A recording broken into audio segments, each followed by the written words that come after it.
চূড়ান্ত সত্য কথা। কেউ এটা বিশ্বাস করে, কেউ এটা বিশ্বাস করে না, কিন্তু সবাই বিশ্বাস করে মৃত্যুবরণ করতে হবে, ঠিক কিনা বলেন?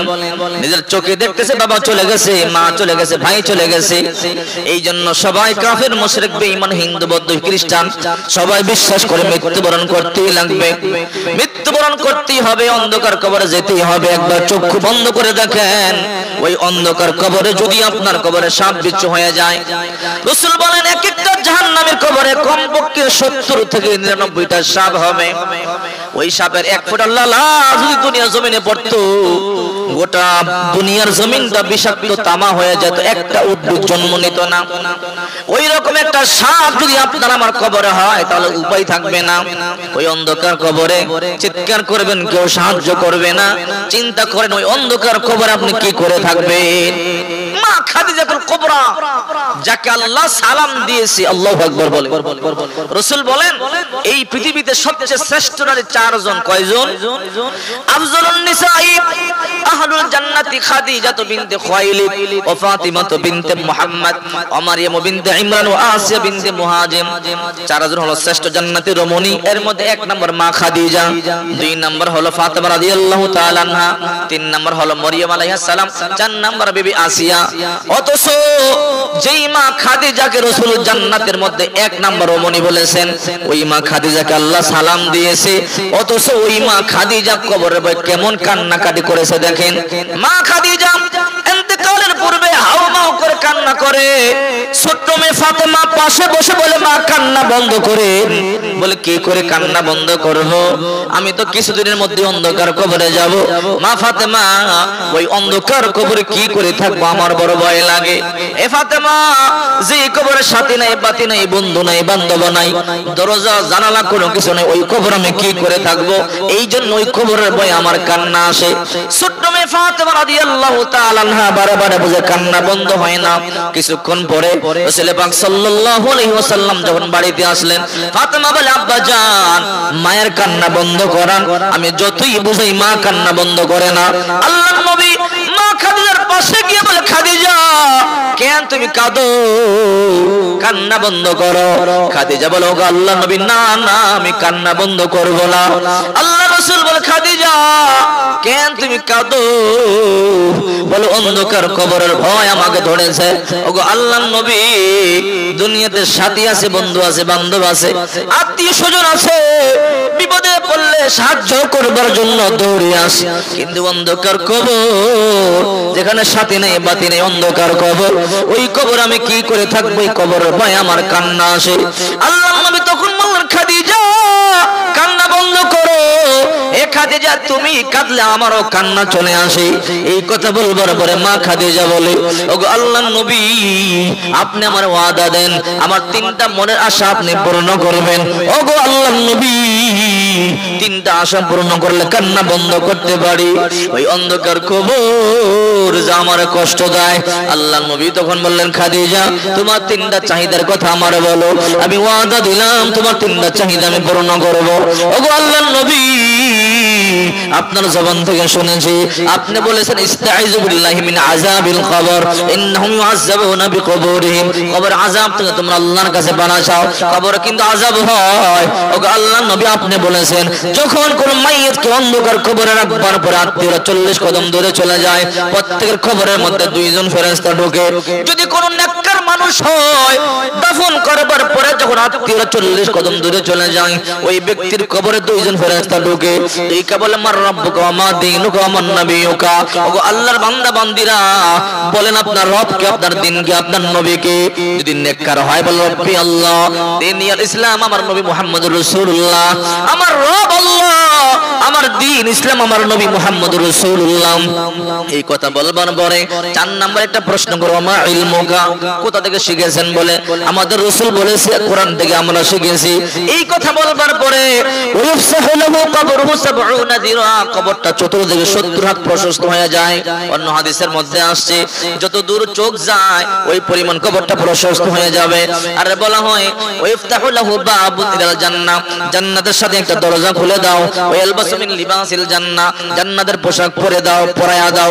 আর বলা হয় নাম কানা ওমাল আরজ, ঘুমাও যেমনে বাসর ঘরে ঘুমাইছো, তোমাদেরকে কেউ ডিস্টার্ব করে নাই, আজকে ঘুমাও, ইসরাফিল সিংহে ফু দিবে, ওইটা জান্নাতে চলে যাবা। আল্লাহু আকবার বলে। আর যখন কোন জাহান্নামীকে কবরে রাখা হয়, কবরে রাখবার পরে যখন আত্মীয়রা 40 কদম দূরে চলে যায়, ওই কবরে দুইজন ফেরেশতা ঢোকে। দুইকা বলে উঠ, তাই না উঠাইয়া বলে বল মার রব্বুকা ওমা দীনুকা ওমা নাবিয়ুকা। দুইজন বিশাল দেহের ফেরেশতা, দুর্গন্ধযুক্ত চেহারা, চোখগুলো এরকম বড় বড় লাল লাল, জিহ্বা দিয়ে যেন আগুনের ফিনকি বের হয়, ভয়ঙ্কর রূপ ধারণ করে বলবে বল তোর রবকে, তোর নবীকে, তোর দিন কি। লা আদরি, আমি জানি না। লা আদরি, আমি জানি না। এই কথা বলবার পরে ফেরেশতারা বলবে তুই তো কোনো কিছু জানো না। প্রথম বলা হবে ইকালু লিল আরদ ইলতাইম, হে মাটি একটা চাপা দাও, একটা চাপা দাও। এই কথা বলবার পরে মাটি তার দুই পাশ থেকে তার এমন জোরে চাপা দিবে, রাসূল পাক সাল্লাল্লাহু আলাইহি ওয়াসাল্লাম বলেন তার দুই পাজরের হাড়গুলো একটা একটা ভেঙে আরেকটার ভিতরে ঢুকে যাবে। বিশাল বড় লোহার হাতুড়ি দিয়া তার মাথার মধ্যে মারা হবে। হাদিস শরীফের মধ্যে আছে ওই হাতুড়ি দিয়ে যদি দুনিয়ার বিশাল বড় পাহাড়ের মধ্যে একটা আঘাত করা হতো, ওই পাহাড়টা ধুলার মতো হয়ে যেত। এইরকম তাকে মারতেই থাকবে। ওই খাদিজা বলে গো আল্লাহর নবী, আমাকে যখন কবরের মধ্যে রাখবেন 40 কদম যাওয়ার পরে আমার কবরে দুইজন ফেরেশতা প্রবেশ করবে, কিন্তু আমার ভয় যদি আমি উত্তর দিতে না পারি আমার বড় কষ্ট দিবে। ওগো আল্লাহর নবী, আমার এক নাম্বার শর্ত হলো আমি যখন ইন্তেকাল করব আপনার ব্যবহৃত একটা জুব্বা মোবারক দিয়ে আমার কাফনের কাপড় দিবেন। ওগো আল্লাহর নবী, আমার বিশ্বাস হয় যদি আপনার একটা জুব্বা আমার দেহের মধ্যে থাকে আল্লাহর ফেরেশতারা কখনো আমার কষ্ট দিতে পারবে না। আল্লাহু আকবার বলে। আল্লাহর নবী তখন বললেন হে খাদিজা, কান্না বন্ধ করো, ওয়াদা দিলাম তোমার ইন্তেকালের পরে আমার ব্যবহৃত জুব্বা দিয়ে তোমার কাফনের কাপড় দিব। দুই নাম্বার শর্ত কি বলো? ওগো আল্লাহর নবী, আমার আপনি কবরের মধ্যে রাখবেন, আপনার বরকতি হাত দিয়ে মাটি দিবেন, আমার কবরের পাশে আপনি একটু হাঁটাচলা করবেন। রাসূল পাক সাল্লাল্লাহু আলাইহি ওয়াসাল্লাম বলে ঠিক আছে, আমি তোমাকে আমি কবরে রাখবো, আমার হাত দিয়ে মাটি দেব। তিন নাম্বার শর্ত কি বলো? ওগো আল্লাহর নবী, তিন নাম্বার শর্ত হলো যখন আমাকে দাফন করবেন সবাই যখন যার যার করে চলে যাবে, আপনার জবান থেকে শুনেছি 40 কদম দূরে যাওয়ার পরে নাকি দুইজন ফেরেশতা কবরে ঢুকবে, আমার কবরে তো দুইজন ফেরেশতা ঢুকবে। ওগো আল্লাহর নবী, আমার কবরে যখন ঢুকবে আমি উত্তর দিতে না পারলে আমার বড় কষ্ট দিবে। আপনি ওয়াদা দেন সবাই চলে গেল আপনি যাবেন না, আমার কবরের পাশে দাঁড়াইয়া থাকবেন, যতক্ষণ মুনকার নাকির কবরে না ঢুকবে আপনি যাবেন না। মুনকার নাকিরের প্রশ্নের উত্তরগুলো আমার পক্ষ থেকে আপনি নবী দিয়া দিবেন। আল্লাহু আকবার বলেন। কেমন দামি খাদিজা, যেই খাদিজাকে আল্লাহ নিজে সালাম দেয়। জাবালুন নূর পর্বত, বিশাল উঁচু পাহাড়, নবীজি ধ্যান করতেন, ইবাদত বندگی করতেন। এখন হাজী সাহেবানরা ওখানে উঠতে অনেক লম্বা সময় লাগে, 1-1.5 ঘন্টা সময় লাগে। সিঁড়ি বেয়ে বেয়ে উঠলে, এখন তো সিঁড়ি আছে, ওই সময় সিঁড়ি ছিল না। এরপর মা খাদিজা পাহাড় বেয়ে বেয়ে 3 বার খাদ্য নিয়ে উঠতেন, হাত কেটে যেত, হাঁটু কেটে যেত। মা খাদিজা এরপর খাবার নিয়ে উপরে উঠতেন। একদিন মা খাদিজা পাহাড় বেয়ে বেয়ে উপরে উঠতেছে, জিবরাইল এসে বলল আল্লাহর নবী, ওই যে খাদিজা খাবার নিয়ে উপরে আসতেছে। বলে হ্যাঁ, আজকে খাদিজার জন্য একটা সুসংবাদ আছে। বলে কি সুসংবাদ? আল্লাহ নিজে আজকে খাদিজাকে সালাম দিয়েছে। আল্লাহু আকবার, আল্লাহ সালাম দিয়েছে। বিশ্বনবী খাদিজার হাতের দিকে তাকিয়ে দেখে মা খাদিজার হাতগুলো কেটে গেছে, মা খাদিজার হাঁটু কেটে রক্তক্ষরণ হয়।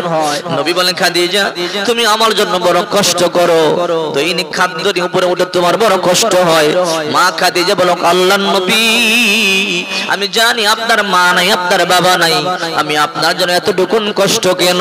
আমি আপনার জন্য আমার জীবনটা পর্যন্ত বিলাই দিতে পারি। আল্লাহু আকবার বলেন। আল্লাহর নবী তখন বলল খাদিজা আজকে তোমার জন্য একটা সুসংবাদ আছে। বলে কি সুসংবাদ? বলে আল্লাহ পাক আজকে নিজে তোমাকে সালাম দিয়েছে। আল্লাহু আকবার, আল্লাহ নিজে সালাম দিয়েছে। এই সংবাদ শুনবার পরে মা খাদিজা কান্না করে দিলেন, চোখ থেকে পানি পড়ে। আল্লাহর নবী আল্লাহর সালামের উত্তর কি করে দিতে হয় আমি তো জানি না, আমার পক্ষ থেকে আল্লাহ সালামের উত্তরটা আপনি দিয়ে দিবেন। সুবহানাল্লাহ। মা খাদিজা যাকে আল্লাহ সালাম দিয়েছে ওই মা খাদিজা ইন্তেকালের ভয়ে কান্না করে, কবরের ভয়ে কাঁদে। মা খাদিজার ইন্তেকাল হয়ে গেল। রাসূল পাক সাল্লাল্লাহু আলাইহি ওয়াসাল্লামের জুব্বা গায়ের মধ্যে পেঁচাইয়া কাফন বানাইয়া দিলেন। জানাজা পড়াইয়া কবরের মধ্যে রাইখা মাটি চাপা দিয়ে সবাই যার যার ঘরে চলে গেল। রাসূল পাক সাল্লাল্লাহু আলাইহি ওয়াসাল্লাম কবরের পাশে দাঁড়ানো। আবু বকর রাদিয়াল্লাহু তাআলা আনহু বলে, আল্লাহর নবী দাফন কার্য শেষ হয়ে গেল, সবাই তো যার যার ঘরে চলে গেল, আপনি কি যাবেন না? রাসূল পাক সাল্লাল্লাহু আলাইহি ওয়াসাল্লাম বলে, আবু বকর তুমিও চইলা যাও, আমি যাব না। বলে কেন যাবেন না? ওগো আল্লাহর নবী অনেক লম্বা সময় হয়ে গেল, এই কবরের পাশে একা একা কেন আপনি দাঁড়িয়ে থাকবেন? নবীজি বলে, আবু বকর তুমিও চইলা যাও, আমি যেতে পারবো না। বলে কেন যাবেন না? হে আবু বকর আমি আমার খাদিজাকে ওয়াদা দিয়েছি যতক্ষণ পর্যন্ত মুনকার নাকির কবরে প্রবেশ না করবে ততক্ষণ পর্যন্ত আমি যাব না।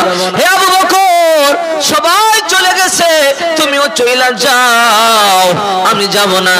রাসূল পাক সাল্লাল্লাহু আলাইহি ওয়াসাল্লাম কবরের পাশে দাঁড়ায়া রইলেন। সবাই যার যার ঘরে চলে গেছে লম্বা সময়, কিন্তু এখনো মুনকার নাকির কবরে প্রবেশ করে না। আল্লাহর নবী অপেক্ষা করতেছে। তখন সবাই যার যার ঘরে চলে গেল, 40 কদম তখনই হয়ে গেল, কিন্তু এখনো কেন খাদিজার কবরে মুনকার নাকির প্রবেশ করে না? আল্লাহর নবী অনেকক্ষণ দাঁড়ায় রইলেন, চেহারা মোরক লাল হয়ে গেল, চোখগুলো বেয়ে বেয়ে পানি পড়তেছে, এখনো কেন মুনকার নাকির কবরে প্রবেশ করে না? অনেক লম্বা সময় পর হযরত জিবরাইল আলাইহিস সালাম এসে হাজির। ওগো আল্লাহর নবী এই অন্ধকার কবরের পাশে কেন আপনি একা একা দাঁড়াইয়া রইলেন? এই জিবরাইল ভাই এখনো কেন মুনকার নাকির কবরে প্রবেশ করে না কেন?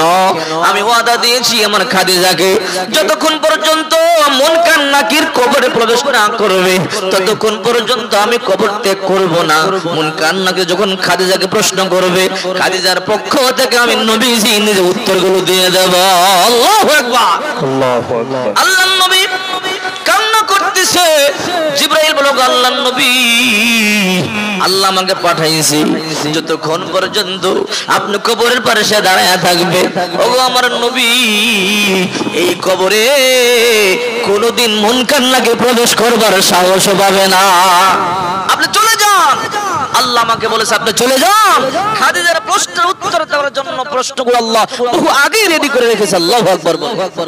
অথচ ওই মা খাদিজা কবরের ভয় এত কান্না করে, কিন্তু আমাদের ভিতরে কিন্তু কবরের ভয় নাই, ঠিক কিনা?